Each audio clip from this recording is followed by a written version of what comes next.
You know what? Here is something that I've noticed.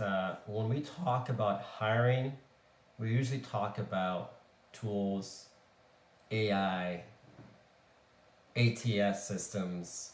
We also talk about talent or talent shortages.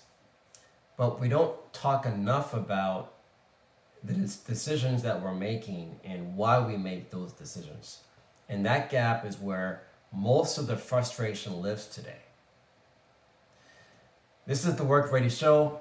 Hello, my name is Michael Campbell. I've spent the last 2 decades working for large tech companies. Sometimes I was the one making the hiring decision myself. Sometimes I was accountable for the results.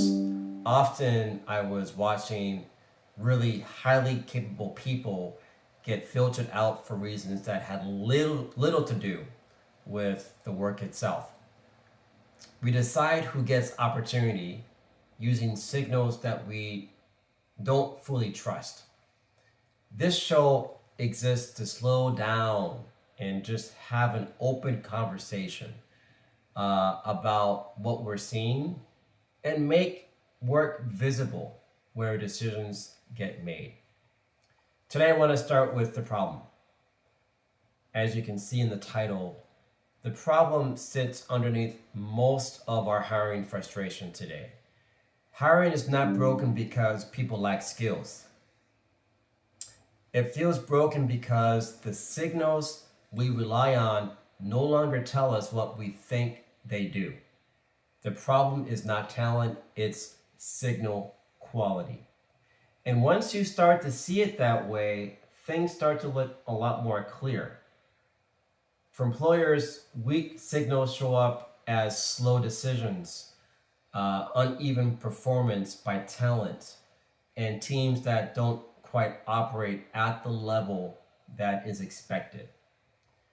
And for people early in their careers, those that are just leaving college or looking to land in an organization, this shows up as stalled momentum or missed opportunities, even when the work itself is well within their reach. And it's not their fault, it's the system. And for educators and also for parents like myself, this can show up as confusion about what to prepare or how do you prepare your students or your child for this future workforce. So depending on the persona, you have different symptoms, but the underlying issue is the same.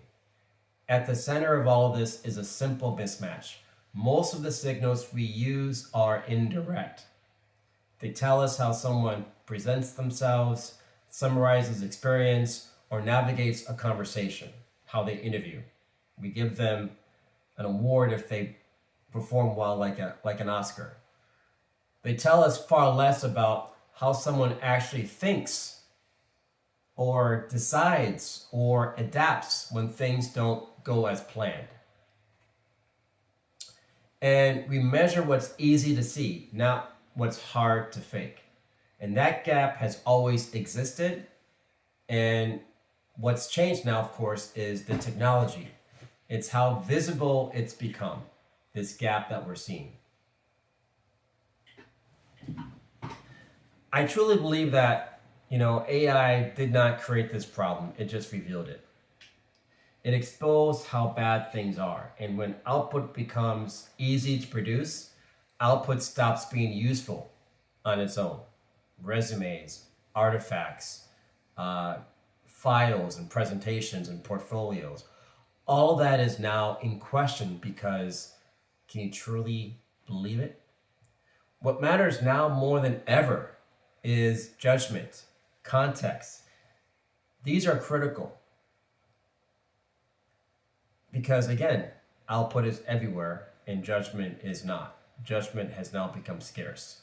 And you see the same pattern inside organizations who are adopting AI, no matter if it's for their hiring or in their daily workflow. There are many initiatives that stall not because of technology failure, but because leaders don't know how to interpret the outputs. or integrate them into their real decisions and workflows, or better yet, even just trust what they're seeing. So the reality is, for hiring, AI can't solve this. It can't resolve uncertainty when it comes to talent.